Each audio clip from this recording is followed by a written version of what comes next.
আসসালামু আলাইকুম বন্ধুরা, এই মুহূর্তে আপনারা দেখতে পাচ্ছেন আমার কাছে একটি ইনভার্টার এন্ড চার্জার, যেটা ইউপিএস মোড 1000 ওয়াট। তো আমাদের এই ইনভার্টারটি প্রবলেম একটা কাস্টমার নিয়ে আসলো। কাস্টমারটি বলতেছে যে ইনভার্টারটি সে নাকি 48 ভোল্টে কানেক্ট করছিল, মানে যেহেতু 12 ভোল্টের একটি ইনভার্টার, এটা 10 এম্পিয়ার, তো সে 48 ভোল্টে লাগাই ফেলছিল। সে 48 ভোল্টে লাগানোর কারণে ভিতর থেকে একটি বিকট সাউন্ড আসে, ব্লাস্ট হওয়ার এবং ধোঁয়া বের হলো, সাথে সাথে সে নাকি বন্ধ করে দিছে। তারপরে আমাদের কাছে নিয়ে আসতো। আমরা কিন্তু এই ইনভার্টারের সাথে সকলেই পরিচিত। 1000 ইনভার্টার, ইউপিএস মোড, ইউএসবি লাইনও আছে, 5 ভোল্ট আউটপুট, যা আপনাদের এই ডিপিএসআই ইনভার্টার যেগুলো আছে সেগুলোর মতো। এখান দিয়ে কিন্তু ব্যাটারিও কানেক্ট করা যায় এবং কুলারও কানেক্ট করা যায়, মানে যেটাকে আপনারা সৌরবিদ্যুৎ বলে থাকেন। তো সর্বপ্রথম আমরা এটা একটু মেপে দেখবো যে আসলে আমাদের 48 ভোল্ট ঢোকার কারণে আমাদের এটি শর্ট হয়ে গেছে কিনা, বা কি সমস্যা, কি প্রবলেম, সেটাই আপনাদেরকে দেখাবো এবং রিপেয়ার করব। সর্বপ্রথম আমরা মিটারটি কন্টিনিউটি মোডে দিয়ে চেক দিব। প্রাথমিক চিকিৎসাগুলো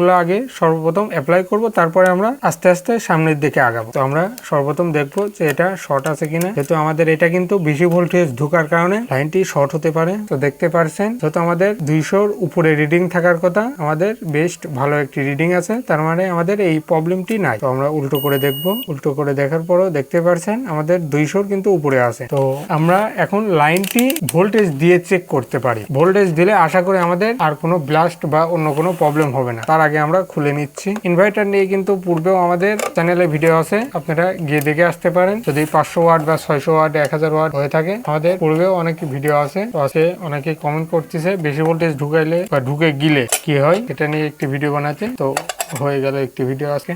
বন্ধুরা আমরা খুলেই দেখতেছি। খুলে দেখার পর এটা আমাদের চোখে আসতেছে কোথাও কোনো ড্যামেজিং আছে নাকি। তো আমরা এই জায়গায় একটি ক্যাপাসিটার একদম ব্লাস্ট হয়ে গেছে, বাস্ট হয়ে গেছে, দেখতে পাচ্ছেন। ক্যাপাসিটার নাম্বারটি যদি আপনাদেরকে দেখায়, আমি 2216 ভোল্টের একটি ক্যাপাসিটার। তো এখান থেকে তো ক্যামেরায় দেখানো সম্ভব না, আমি একটি ক্যাপাসিটার আপনাদেরকে হাতে নিয়ে দেখাচ্ছি। তো এই মাপের একটি ক্যাপাসিটার 2225 ভোল্ট আমার কাছে আছে। এখানে কিন্তু 2216 ভোল্টের ক্যাপাসিটার, মানে আমার কাছে 25, এখানে 16। তো এখানে পাশাপাশি সম্ভবত দুইটা ক্যাপাসিটার ছিল, দুইটাই বাস্ট হয়ে গেছে। একটা একদম ফেটে গেছে আর একটা অর্ধেক নষ্ট অবস্থায় আছে। তো এখানে ক্যাপাসিটার তেলমেল বের হয়ে সার্কিটে নোংরা হয়ে গেছে। তো সর্বপ্রথম আমরা এটা খুলে নিব, সার্কিট থেকে আলাদা করে নিব। তারপরে আমরা এটা ভোল্টেজ দিয়ে দেখবো যে আমাদের ইনভার্টারের আসলে প্রবলেমটা কোথায় বা কিভাবে রিপেয়ার করা সম্ভব। তো অবশ্যই আমাদেরকে সর্বপ্রথম যে কাজটি করতে হবে, আপনাদের যদি কারোর এরকম সমস্যা হয়ে থাকে, সেম সমস্যা, তাহলে অবশ্যই সর্বপ্রথম খোলার পর চেক দিবেন। চেক দেওয়ার পর অবশ্যই মসফেট গুলো চেক দেওয়ার চেষ্টা করবেন, কারণ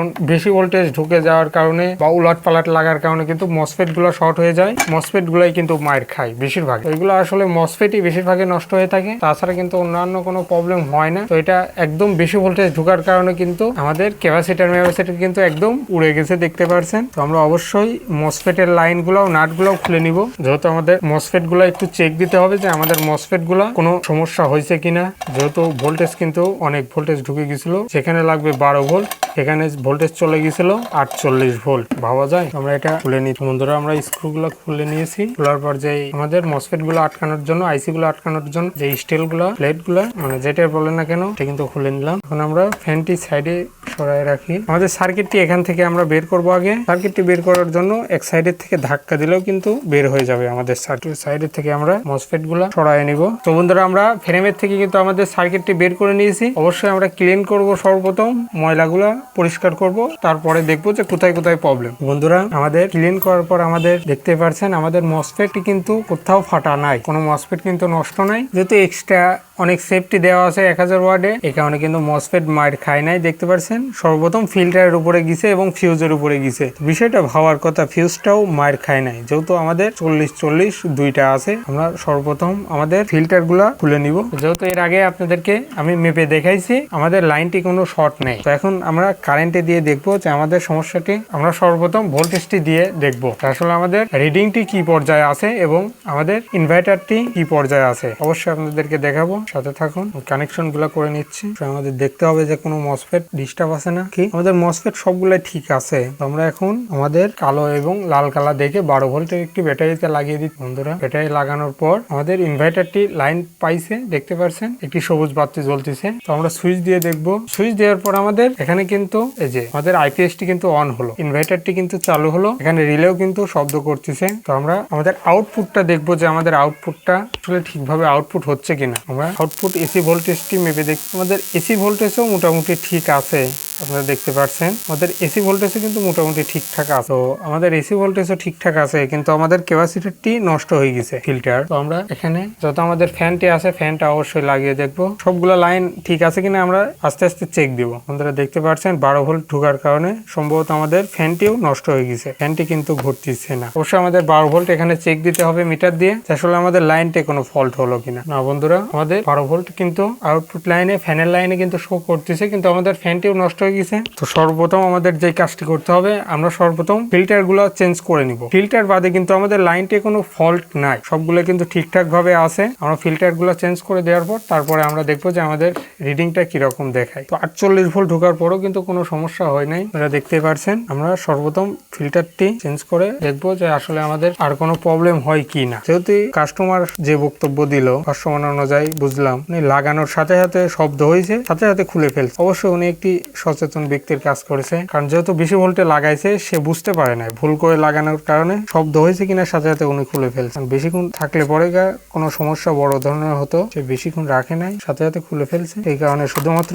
ফিল্টারের এবং ক্যাপাসিটারের উপর দিয়েই সমস্যাটি চলে গেছে। আপনাদেরকে আমি ফিল্টার গুলা চেঞ্জ করে দেখাবো। এই ফিল্টার দুইটা আপনার মসফেটে গেছে, প্রাইমারি মসফেট দুইটা কিন্তু লাল হয়ে লেগে গেছিল মসফেট গুলা। আমরা এই জায়গাগুলা ক্লিন করে দিব যাতে আমাদের পরবর্তী ফিল্টারটা লাগাতে খুবই সহজ হয়। আমার কাছে কিন্তু সাকারও আছে, কিন্তু আমি সাকার দিয়ে কাজ করতেছি না, যাতে আপনারাও এভাবে কাজগুলা দেখে কাজগুলা খুব সহজেই করতে পারেন। তো ওই জন্যই আমি সাকার বাদে আপনাদেরকে কাজ করে দেখাচ্ছি। একটু লজেন নিয়ে নিবেন যাতে রাংগুলা একটু দ্রুত গলে যায়। তো যেহেতু আমাদের এখানে ফিল্টার ছিল প্যারালাল হয়ে, দেখতে পাচ্ছেন 2200 ইউ এর 16 ভোল্ট ক্যাপাসিটার ছিল। তো এই ক্যাপাসিটারটি সেম আমার কাছে 16 ভোল্ট নাই, আমরা যদি 2500 দিয়ে দিই আশা করি কোনো সমস্যা হবে না। আমি 25 দিয়ে দিব, দুইটা আমি লাগাই দিচ্ছি, তারপরে আপনাদেরকে দেখানোর চেষ্টা করব আসলে আমাদের সমস্যাটি সমাধান হয় কিনা। অবশ্যই লাগানোর সময় আমাদের লাল কালা দেখে লাগাইতে হবে। এখানে মার্কিং করা আছে, এই সাইডে দাগ দাগ দেখতে পাচ্ছেন, এটা কিন্তু কালো। এবং আমাদের ইনপুট যে ভোল্টেজ ঢুকছে, ইনপুট ঢুকেই কিন্তু আমাদের ফিল্টারিং হয়েছে বিধায় সর্বপ্রথম আমাদের বেশি ভোল্টেজ ঢুকার কারণে, যেহেতু আমাদের এই ক্যাপাসিটারটি কিন্তু 16 ভোল্ট পর্যন্ত ফিল্টারিং করতে পারবে, কিন্তু সেখানে ঢুকছে 48 ভোল্ট, সেই কারণে কিন্তু ক্যাপাসিটারটি বাস্ট হয়েছে। আর এটা আমাদের 25 ভোল্ট পর্যন্ত ঠিকঠাক থাকতে পারবে, নষ্ট হবে না ক্যাপাসিটারটি। আমাদের কালা ঢুকেই কিন্তু দেখতে পাচ্ছেন এই সাইডে কালা মার্কিং করা আছে, কালা ঢুকেই লাইন ঢুকতে লাগে এখানে আমরা কালা দিব। আর অপর সাইডে যেটা আমাদের ট্রান্সফরমার ভিতরে চলে গেছে সেটা আমার লাল হবে, লাল দিয়ে দিব। আমরা লাল কালা দেখে সুন্দর করে ফিল্টার দুইটা লাগিয়ে দিই। অবশ্যই আমরা লাল কালা দেখে ফিল্টার দুইটা লাগিয়ে দিতে, অবশ্যই আমরা লাল কালা দেখে ফিল্টার গুলো লাগিয়ে দেবো এবং চেক দিব যে আমাদের কোথাও লাইন কোনো ফল্ট বা কোথাও কোনো ফ্ল্যাশ আছে কিনা। তো বন্ধুরা, আপনারা দেখতে পাচ্ছেন আমাদের আইপিএসটি কিন্তু কমপ্লিট। এখন আমাদের এখানে একটি ফ্যান লাগাই দিলেই কিন্তু আমাদের ইনভার্টারটি কমপ্লিট হয়ে যাবে। এখানে ভোল্টেজ চেক দিলাম, সব ঠিক আছে, কোথাও কোনো জায়গায় হিট হচ্ছে না বা দেখেছি আমি চেক করে, আশা করি আমাদের সমস্যাটি সমাধান হয়ে যাবে। শুধুমাত্র 48 ভোল্ট ঢোকার কারণে কিন্তু আমাদের ফিল্টার এবং ফ্যানটি মার খেয়ে গেছে, নষ্ট হয়ে গেছে। তো দুইটা চেঞ্জ করে দিলাম, আমাদের সমস্যাটি সমাধান হয়ে গেল। এবং আপনারা বুঝতে পারছেন যে বেশি ভোল্টেজ ঢোকার কারণে কি কি সমস্যা হয়ে থাকে। আমাদের সর্বপ্রথম আপনারা মসফেট গুলা চেক দিবেন, যা আমাদের নষ্ট হয় নাই। সর্বপ্রথম মসফেট গুলা নষ্ট হতে পারে বেশি ভোল্টেজ ঢোকার কারণে, ফিউজ গুলো কাটতে পারে এবং ফিল্টার গুলো নষ্ট হতে পারে। তাছাড়া কিন্তু এখানে বেশি নষ্ট হওয়ার মতো কোনো জিনিস নাই বা নষ্ট হয়ও না। আমরা যেহেতু বিওজি দিনে কাজ করে থাকি, বেশিরভাগই আমাদের মসফেট গুলো নষ্ট হয়ে থাকে। এই যে আউটপুট লাইনের এই মসফেট গুলো নষ্ট হয়ে থাকে, ইনপুট লাইনের কোনো মসফেট গুলো সমস্যা হয় না বেশিরভাগে। এইগুলা ড্রাইভার মসফেট গুলাও কিছু কিছু ক্ষেত্রে সমস্যা হয়ে থাকে। আপনারা বুঝতে পারলেন যে কিসের কারণে কি সমস্যা হয়ে থাকে। অবশ্যই ভিডিওটি ভালো লাগলে লাইক কমেন্ট শেয়ার করে দিবেন, আপনার মূল্যবান মতামত কমেন্ট বক্সে জানিয়ে দিবেন। আর ভিডিওটি ভালো লাগলে অবশ্যই সাবস্ক্রাইব করে দিবেন চ্যানেল। ধন্যবাদ বন্ধুরা।